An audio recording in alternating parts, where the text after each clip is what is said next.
Hello बच्चों, आइए प्रश्न को देखते हैं। निम्नलिखित अवयवों को एक सममित अवयव तथा एक विषम सममित अवयव के योगफल के रूप में व्यक्त कीजिए। और यहाँ पे जो अवयव दे रखा है उसका क्रम है 2 गुणा 2 का, और साथ ही साथ उसमें देखो 2 पंक्ति है और 2 स्तंभ है। इसके अवयव देख लेते हैं, 1 5 माइनस 1 2। प्रश्न को हल करने से पहले इसकी मुख्य अवधारणा की चर्चा कर लेते हैं। मुख्य अवधारणा, सबसे पहले हमें इस चीज का ज्ञान होना चाहिए कि सममित और विषम सममित अवयव होते क्या है। तो यहाँ पे लिखेंगे हम लोग सममित अवयव, सममित अवयव। तो जब भी देखो कोई अवयव दे रखा है ए, और अगर मैं उसका परिवर्त निकालना चाहूँ और उसका परिवर्त उसी अवयव के बराबर आ जाए तो उसको हम लोग सममित अवयव कहेंगे।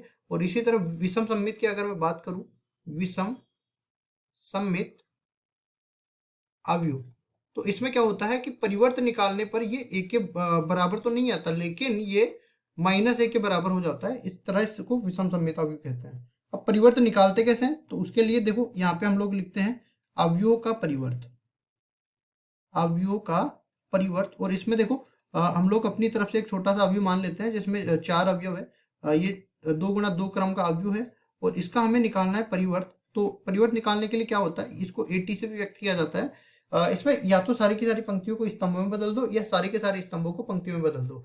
तो पहली पंक्ति को स्तंभ में बनाएंगे तो ए बी, दूसरी पंक्ति को दूसरा स्तंभ बनाएंगे तो ये सी डी। इस तरीके से बन गया। अब चलते हैं हम लोग सवाल में। तो सवाल में हमें बोला है कि सममित और विषम सममित के योग के रूप में बदलो।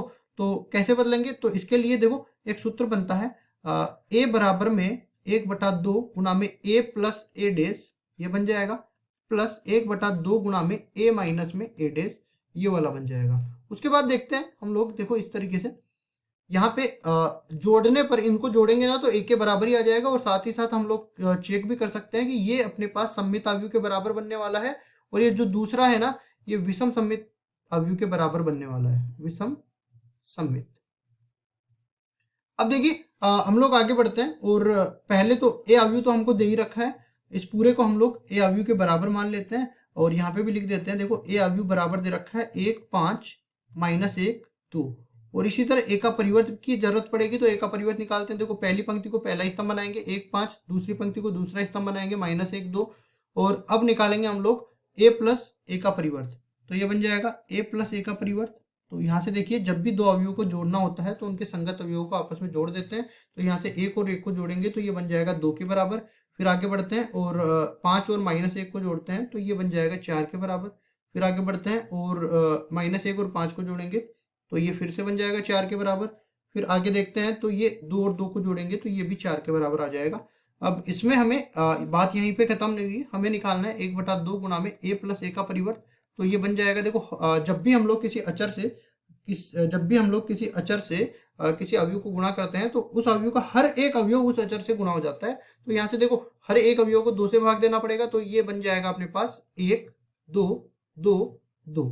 इसके बाद हमें और क्या निकालना पड़ेगा, हमें निकालना पड़ेगा ए माइनस में ए का परिवर्त। ए माइनस में ए का परिवर्त, तो देखो संगत अवयवों को घटा देते हैं हम, एक में से एक जाएगा तो ये 0 बन जाएगा। फिर आगे बढ़ते हैं तो 5 में से माइनस 1 को घटाना है, मतलब 5 में 1 जोड़ना है तो ये 6 बन जाएगा। यहाँ से देखते हैं माइनस 1 में 5 को घटाना है तो ये माइनस 6 बन जाएगा। इसी तरह 2 में से 2 को घटाना है तो ये 0 बन जाएगा। फिर देखो हमें निकालना है 1/2 गुणा में ए माइनस में ए डेस।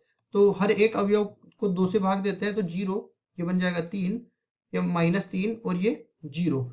अब देखिए यहाँ से अपने पास क्या बनने वाला है, हमने कहा था कि ए बराबर हो जाएगा 1/2 गुणा में ए प्लस ए का परिवर्त, और यहाँ से 1/2 गुणा में ए माइनस में ए का परिवर्त। इस तरह से ये हमने लिखा था। अब देखो यहाँ से पहले तो इसको लिख के बता देते हैं, ए अवयव किसके बराबर है, ए अवयव 1 5 माइनस 1 2 के बराबर है, 1 5 माइनस 1 और 2 के बराबर है। इसी तरह दूसरी तरफ ये 1/2 गुणा में ए प्लस ए का परिवर्त किसके बराबर आ गया, 1 2 2 2। और 1/2 यहाँ पे 1/2 गुणा में ए माइनस ए का परिवर्त आ गया 0 3 माइनस 3 और 0। अब यहाँ पे आप देख सकते हो इन दोनों अवयवों को आप जोड़ोगे तो इस अवयव के बराबर भी आ जाएगा, और साथ ही साथ इनको चेक भी करोगे तो ये सममित अवयव के बराबर मिलेगा और ये विषम सममित अवयव के बराबर मिलेगा। तो इस तरीके से एक अवयव को हमें सममित और विषम सममित के योग के रूप में बदलना था, तो ये हमने बदल के बता दिया मुख्य अवधारणा की मदद से। यही हमारा उत्तर हो जाएगा। आशा करता हूँ ये सवाल आपको समझ में आया होगा। धन्यवाद।